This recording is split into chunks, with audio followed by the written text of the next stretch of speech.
Assalamualaikum warahmatullahi wabarakatuh. Saya Muhammad Aroji Irfan, MPM 195705108 dari kelas A, akan menjelaskan materi 8-15 desain analisis logaritma. Di sini ada 5 poin yang akan kita bahas. Yang pertama adalah Big O, time complexity. Yang kedua recursive. Yang ketiga dividend and conquer. Yang keempat dynamic programming. Yang kelima time complexity. Oke, kita mulai dari yang pertama, yaitu Big O dan time complexity.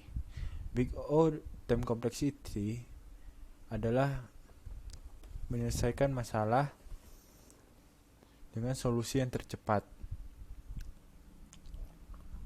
Solusi individual ini seringkali terbentuk algoritma atau instruksi berbeda untuk memiliki logika berbeda, dan biasanya ingin membandingkan algoritma untuk melihat mana yang lebih mahir.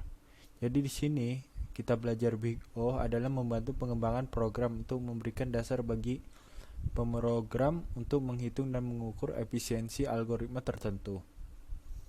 Jadi algoritma itu bukan dilihat dari, ya kita bisa mengukur algoritma dari mana yang paling cepat, tapi kita bisa mengukur mana yang lebih efisien. Seandainya ada algoritma yang dia dengan kecepatan yang konstan, misalnya 10 detik dapat menyelesaikan beberapa aritmatika, tapi ada algoritma yang ya dia tidak bisa secepat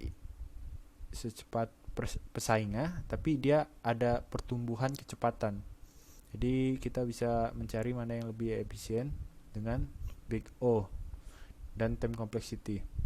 Di sini ada algoritma yang biasa dipakai, ada di bawah ini ada 6, ada Big O log n, Big O n, Big O n log n, Big O n 2, Big O n 3, Big O 2n. Yang dimana Big O n 2 itu biasa dipakai oleh insert short. Kalau n log n itu merge. Kalau ya quick juga pakai Big O n 2. Ini ada time complexity. Kompleksitas waktu adalah jumlah operasi yang dilakukan suatu algoritma untuk menyelesaikan tugasnya sehubung dengan ukuran input, mengingat bahwa setiap operasi membutuhkan jumlah waktu yang sama. Algoritma melakukan tugas dalam jumlah operasi terkecil dianggap yang paling efisien. Ukuran input didefinisikan sebagai jumlah total elemen yang kita inputkan. Untuk masalah yang diberikan, kami mengkarakterisasi ukuran input n dengan tepat. Sebagai contoh, masalah penyortiran jumlah total item akan diurutkan masalah grafik, total jumlah sampul, dan tepi masalah. Kalau numerik, masalah di bagian numerik adalah jumlah total bit yang diperlukan untuk mewakili satu angka. Ini tim kompleksitas. Kompleksitas ini digunakan untuk menganalisis algoritma dalam struktur data. Ada berbagai cara untuk memecahkannya dan dirancang untuk memecahkannya. Jadi ada banyak cara untuk memecahkannya. Ada N2, ada Big O N log N, ada ya macam-macam. Kita cari mana yang paling kompleksitas. Di sini ada metodenya, metode pengurutan data, ada berdasarkan perbandingan, ada bubble exchange. Yang kedua ada pengurutan prioritas, selection sort, heap sort. Ada pengurutan berdasarkan penyisipan dan penjagaan terurut, insert and keep sort method. Yang keempat ada insert sort tree sort. Yang kelima ada quick sort merge sort untuk mengurutkan berkurang menurun. Kita ke recursive dan master theorem. Apa itu recursive dan master theorem? Pendekatan ini pertama kali dipresentasikan oleh John Bentley, Dorothea Haken, dan James B. Sheck pada tahun 1980, di mana itu digambarkan sebagai metode pemersatu untuk memecahkan pengulangan tersebut. Nama master theorem dipopulerkan oleh buku teks algoritma yang banyak digunakan untuk mengantar algoritma oleh Sherman, LeSaucer, Rivers, dan Stein. Di sini ada master theorem. Ada 3 kasus master theorem. Yang pertama adalah jika A lebih dari BK, maka T dalam kurung N sama dengan N log BA. Kasus kedua, dimana jika A sama dengan BK, maka V kurang dari min 1, maka Tn sama dengan N log BA. Yang itu jika V sama dengan min 1, maka Tn N log BA dikali log 2N. Jika V lebih dari min 1, maka T N sama dengan N log BA kali log V plus 1N. Yang kasus ketiga, jika A kurang dari BK dan jika P kurang dari 0, maka Tn sama dengan O NK. Jika V lebih dari sama dengan 0, maka Tn sama dengan N log Vn. Kita sekarang ke divide and conquer. Di sini ada beberapa algoritma.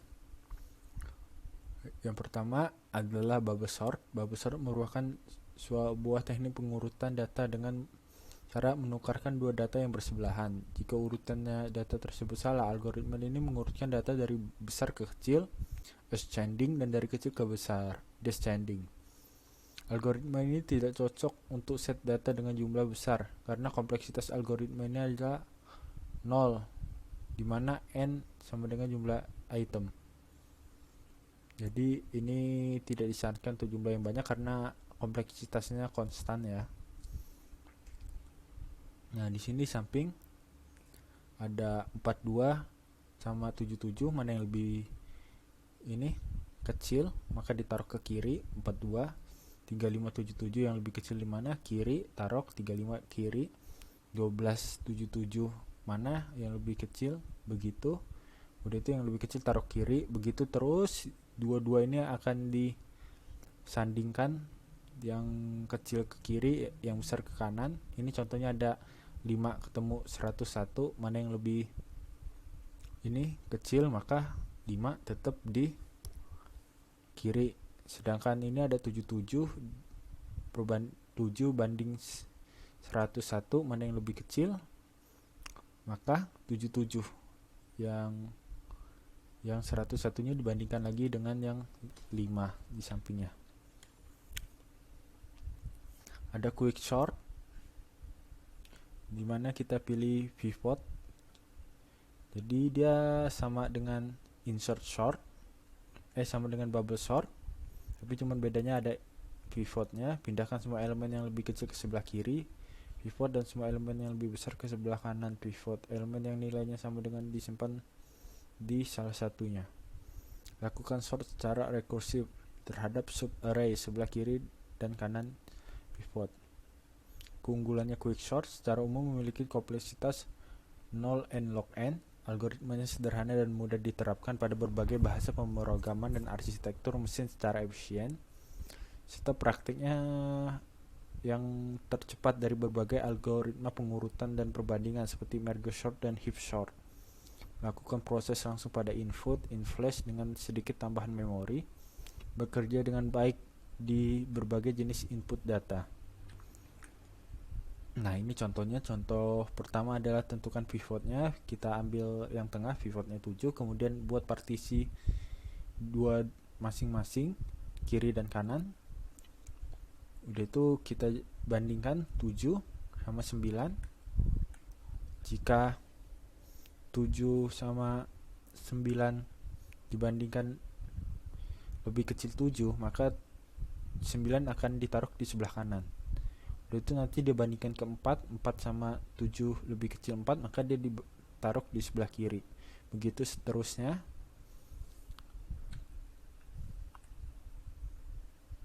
Ini ada merge sort, dimana kita bagi menjadi 22.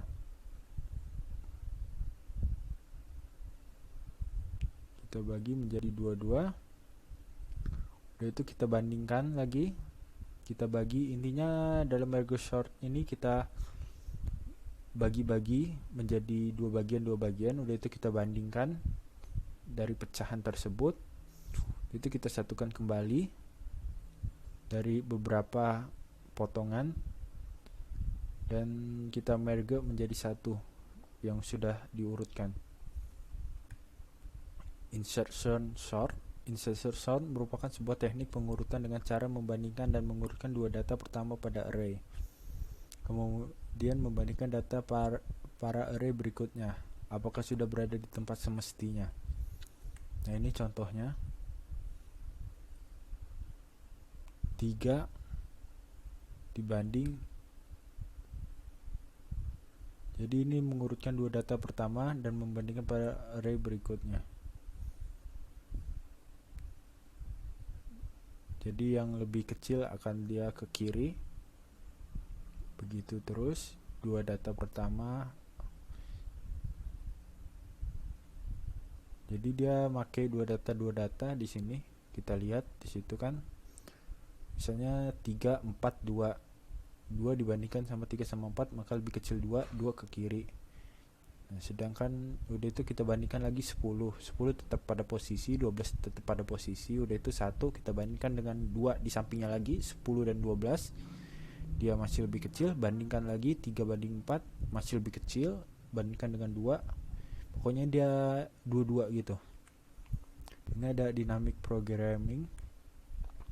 The chain matrix multiplikasi problem diberikan baris matrik N matrik A2 dan dimensinya P0, P1, P2, di mana matrik AI berbanding dimensi V kali V1 dengan order perkalian meminimalkan jumlah perkalian skalar. Dynamic programming. Apa itu dynamic programming? Dynamic programming merupakan salah satu teknik perancangan algoritma yang dikembangkan untuk menyelesaikan permasalahan yang sangat kompleks dan memecahkan permasalahan tersebut menjadi beberapa sub masalah. Jadi ada sebuah masalah utama, di mana masalah utamanya itu kita pecah lagi menjadi sub-sub masalah. Apa yang menyebabkan masalah utama itu menjadi besar, kita pecahkan, kita selesaikan sub-sub masalahnya.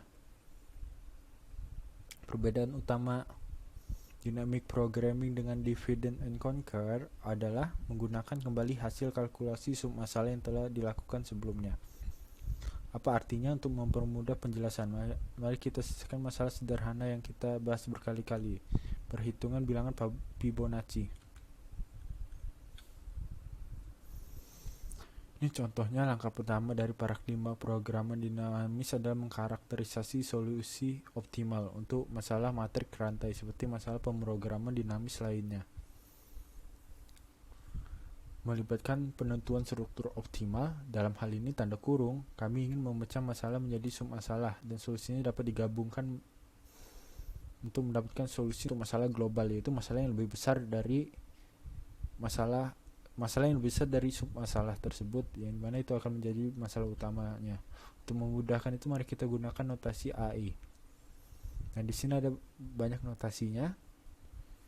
Kita lanjut. Ini ada dynamic programming formula. Angka kedua dari paradigma pemrograman dinamis adalah mendefinisikan nilai solusi optimal secara rekursif dalam bentuk solusi optimal untuk sub-masalah. Itu membantu kami melacak solusi untuk sub masalah.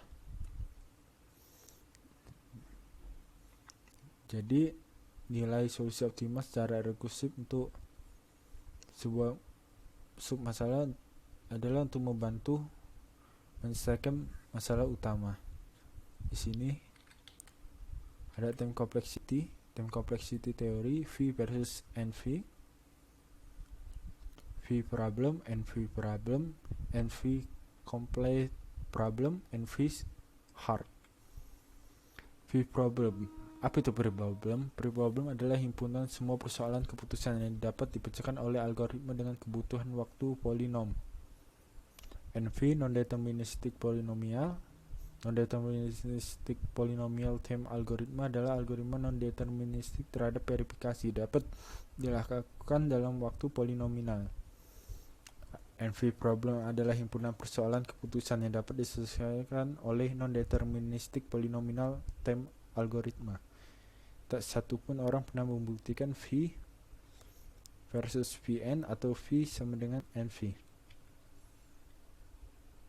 Nah, ini daftar persoalannya NV complete, ada set, ada TSP, ada Hamiltonia, ada partition, ada sum and subset, ada calculate, ada graph coloring problem, ada set, ada protect cover and puzzle, knapsack problem, subgraph isomorphism, ada minus sweeper. Tinjau kembali definisi NPC sebuah persoalan. X dikatakan NPC jika 1 kali X termasuk ke dalam kelas NV. Setiap persoalan di dalam NV dapat direduksi dalam waktu polinom menjadi X. Definisi ini menyatakan jika transformasi dalam persoalan NV menjadi persoalan NPC yang dapat dilakukan, maka jika algoritma dalam bentuk polinom ditemukan tuh X, maka semua persoalan di dalam NV dapat diselesaikan dengan bagus. Dengan kata lain, jika X adalah NPC memiliki waktu polinom, yaitu algoritma dalam waktu polinom untuk X ditentukan, maka terjawab bla bla V sama dengan NV. Sekian dari saya. Wassalamualaikum warahmatullahi wabarakatuh.